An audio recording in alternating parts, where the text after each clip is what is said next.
kidnapping plot of Michigan Governor Gretchen Whitmer. And at the time when we first talked about this, Will, we I definitely went out there and speculated a little bit that possibly a majority of the people involved in this kidnapping plot would be agents or informants of the FBI, and it looks like I was right. I think some people have given me pretty long odds on that prediction too, because half is quite a lot. But yeah, this seems to be majority FBI agent push. So, Will, let's get into the news. The big news, which I think was actually published at BuzzFeed. So it's kind of interesting. BuzzFeed is definitely one of the platforms that's talked most about the threat from white rage, white national terrorism, white right-wing extremism, whatever the hell you want to call it. And here they're pointing out that, like, oh, maybe this whole, plot with the Michigan governor wasn't so much about white rage rather than the FBI drumming it up. Yeah, I would say that this does kind of look like we've been vindicated. Like in our early impressions about this story seemed to be correct. Like I know, like when we initially covered this on the show, we were even at the time looking through the original FBI affidavit, and you could even at the time see some pretty suggestive stuff about their use of undercover agents and confidential informants. And we also pointed out too that some of those guys had been, paid pretty large sums of money to go undercover, and it seemed like they had gotten pretty close to the plot itself. However, that original affidavit left out a lot of important details and facts, because in that original document, they only mentioned 4 undercover agents in the plot. I think it was 2 actual agents and 2 confidential informants, like random guys they were able to convince to go undercover for them. However, it's since been shown, and you mentioned, yes, it was BuzzFeed who broke this story, that at least 12 informants or agents were part of this plot, and some of them playing very important roles in sort of driving it forward, like sort of like planning it. And I would recommend people go and read. BuzzFeed had like a 10,000 word write up on this, with a lot of details. If people really want to go and see all the weeds of this, I would urge them to read that. It also gets into a lot of other related stuff, and gets into some of the personal stories of the people involved. So there's all kinds of details in there. But BuzzFeed was the one to originally figure out that at least 12 undercovers were being used in this sting. And it turns out one of the informants, this was not mentioned in the original criminal complaint, but one of their informants was paid more than $24,000 and given a new car for his role in this plot. I think they had called the car like a witness protection payment or something like that, an expense. And this same informant, this guy who's only been identified as Dan, I think they refer to him as an Iraq War veteran as well. But he would go on to become basically the second in command in this group of alleged kidnapping plotters. These guys who called themselves the Wolverine Watchmen. That was the name of their little group. But apparently this guy rose to prominence in that group as basically like the number 2 there. And he would help them to set up their meetings, and he would arrange transportation for people to make sure they were there. And he was also said to have prodded the ringleader of the whole plot, Adam Fox, to sort of advance the plan. And this guy also had worn a wire and collected, hundreds of hours of recordings on these guys. And he was just one of the 12. This Dan guy, though, he did seem to be one of the closer ones to the plot. He seemed to be helping helping them, get members, recruit specific people into the plot, helping them to, get transportation to the meetings, things like that. There was another Wisconsin-based informant who had been a long-time government informant who did similar things, who helped to sort of arrange transportation and get people to these meetings. And at times, funding those kind of things, right?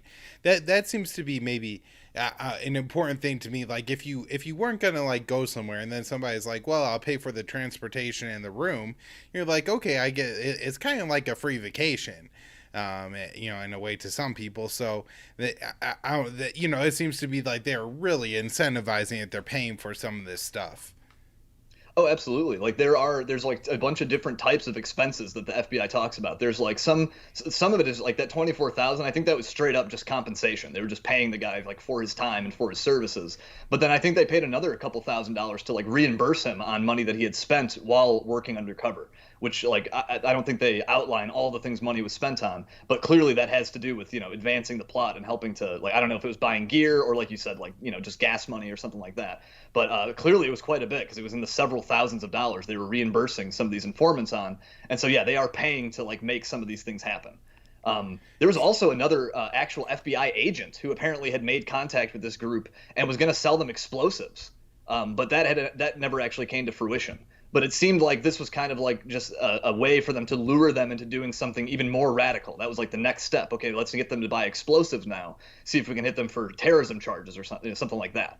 And it kind of seems to me that's kind of how this entire plot unfolded. That these informants and undercovers very slowly encourage these guys to kind of step by step move this thing forward and get it more and more extreme until the point they're actually talking about, kidnapping the governor and talking about buying night vision goggles and blowing up a bridge and all this stuff. Like, I'm not sure if they even would have talked about blowing up that bridge had they not, came in contact with that guy who said he'd sell them explosives. Right. Yeah, that seems to be a lot of the problem here, Will, is that, I can imagine you got a group of young men and you had this guy come in who's a veteran and just kind of by the virtue of how we indoctrinate the children of this country, there's a lot of status and, you get special manlyhood points if you're a veteran. And so if the guy who's a veteran is an FBI informant, so he knows that he's not going to, or at least he really believes that he won't be, charged for anything he says and does all of this, he could really puff out his chest and be like, well, boys, we should, go out there and round up that governor then. And yeah. Really, in a way, kind of maybe become almost a, role model, mentor for these kind of, role model is maybe the wrong word because of what it gets them into, but like a mentor, right. Somebody with advanced status and the lives of some of these men. And without that happening, they never would have, gone on to do this. And so, that seems to be a real issue. Also, the amount of money the FBI paid the informants. Well, if they had paid them like, $2,000 over the course of 6 months or something like that, well, yeah, that seems like a little bit of money. But at the same time, I don't know if somebody would really start entrapping people for that reason. But if you're giving a guy $24,000, I mean, that's a significant amount of money for a lot of people. Also, I'm guessing that maybe that gets around taxes and stuff like that, since the feds are giving you that money anyways. And, claiming on your taxes may prove to be like a problem with finding out that you're a paid informant. So you don't have to claim that money or something like that. Could be a really good chunk of money that we're talking about.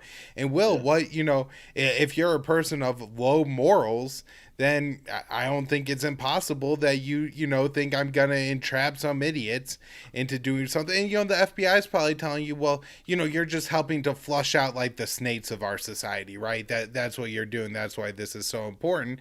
You could get people to say some pretty outrageous stuff, especially, your group of guys are sitting down having some beers, you're shooting some guns, you talking some crazy stuff, like you get that on wire and you just get the guys to hang out and they say some crazy stuff and the FBI is paying for you. That sounds like a pretty good deal to me. So yeah, and in like sort of my impression of these guys too, it's sort of like it does seem like some of them were, or all of them were, toying around with some of these ideas, some of this like patriot militia movement stuff. But like maybe they weren't the most serious people ever. Like, I mean, they didn't name their group the Wolverine Watchmen after all. Like the whole thing just sounds kind of larpy and stupid. It just sounds like something that like a bunch of, I think even one of the defense attorneys had said they were a bunch of military wannabes who kind of got together. They do their little training sessions. But like then you have these 12 dudes, these 12 new guys come around who really start goading them into it, who are really talking business. Like who knows what would have happened with this group of wannabes had these 12 informants not, come into their lives and started, encouraging them and starting to, help them put the meetings together and provide transportation, all this kind of stuff. It seemed like they were kind of the glue for this plot. Right. And that's an important piece to this, I think, Will, is we're talking about 12 people that the FBI had encouraging this plot. Well, we only know, I guess, that a few of them encouraged the plot, but I'm sure all of them were at the very least going along with it. And so, if you're one of the people that doesn't happen to be an FBI agent or informant, and you have all these people around you that are for it, and maybe you do like go and have some conversations with some other people and you're like, man, doesn't this sound kind of weird? And they're like, nah, it's gonna be great, like we're gonna do this, we're gonna pull it off, it's what we gotta do for our country, it's because we're patriots. Maybe you start to think that you're really crazy, because just everybody around you is so bought into it. Again, it's not like the FBI had like one person who was just sitting in the back of the room at all these meetings. They had several people who were very active, and all these informants who, again, essentially kind of sign off and are going along with it. You're creating a lot of peer pressure that way, especially if maybe some of these people are and will. I guess we should say too that the original reason we suspected that this was an FBI entrapment plot was not because we don't think white people would do something like this. It's because the FBI has used these tactics time and time again against mostly young Muslim males, and they do this kind of thing where they send in people who would tend to be role models, religious figures, young women, anybody who's like an incentive to like, oh yeah, I get to hang around this person, and it encourages them to do some pretty terrible things. So well, I don't know what else you have on that line, but I did want to mention that. Yeah, there's actually a whole book about the phenomena you just mentioned, a whole book about it by a journalist named Trevor Aronson called The Terror Factory, about how the FBI, this is a pattern with the FBI, specifically in terrorism cases, where they get some impressionable young guy, I think in some cases even like slightly mentally ill, like kind of autistic kids, to like, they lean over and, say you love Osama, kid, into this microphone, and they get him on some crazy terrorism case. Right. And they certainly portray people themselves. who don't have a lot of friends, social outcast types. And, it doesn't have to be like maybe on the autism spectrum, but just somebody who like is kind of desperate for friends. Right. Yeah. And then they'll bust these kids and then portray themselves as these great heroes. Look at the plot we unfoiled, when really it was completely fabricated. And so I don't think there's absolute definitive proof that this, nothing would have happened without these agents, but it's really looking like that to me. It fits that pattern very closely. Yeah. Now, there's a couple of reasons, continuing why this story I think is very important, and that all these FBI agents, being involved are important. The first is that I think it should serve as a general warning to people who the government may label being on the right, and I don't think that would necessarily even be limited to like, white people, but a jihadist type, a Black Panther type, watch out, because the government is out there trying to set people up. They need to generate these big headline manufacturing crimes in order to make sure that they kind of keep their status in the American culture, and that means their funding and all the fancy titles and buildings that they get. We gotta build a new FBI building in a new city so we can name it after Robert Mueller or some other director, that kind of stuff going on. But the other thing that I think is really important about this is the timing of the story. This broke in early October of 2020, and so of course it kind of played a role in the election. Joe Biden tweeted about it, that this story involved COVID. Of course, one of the reasons that some of the people, who were not FBI informants who were involved here, just like the kids who are shown videos of like the results of the U.S. Foreign policy in like Afghanistan or Pakistan, like look at the drone strike that killed these kids. Don't you want to take revenge? The people here were upset over COVID and the lockdowns that Gretchen Whitmer was enforcing, which was killing a lot of businesses. It had a lot of negative effects on people. It wasn't as serious as her dropping drones on people's houses, but it was destroying lives nonetheless, and that's what did generate, I guess, some hatred, enough hatred for her, for some people who weren't paid by the FBI to want to at least say and go along to some extent with wanting to kidnap Whitmer. But Biden and others talked about this, is because Trump is so radical and unhinged with his COVID rhetoric. And so how all this played into politics, I know that if I said, two words that start with E and I together here, but it kind of seems like, the FBI was involved in the narrative leading up to the 2020 election. Kind of interesting how that plays out. Yeah, I mean, like this, if you think about it, this kind of served like a similar role that like the whole January 6th incident did. That like it didn't have quite the reaction, but it was sort of a similar thing that, oh boy, like, these right-wing, domestic terrorists are on the rise and we better watch out for them. And it did kind of it did spark that kind of like domestic terror crusade that is really coming to its own since January 6th. But it definitely played a similar role as that, I think. Right.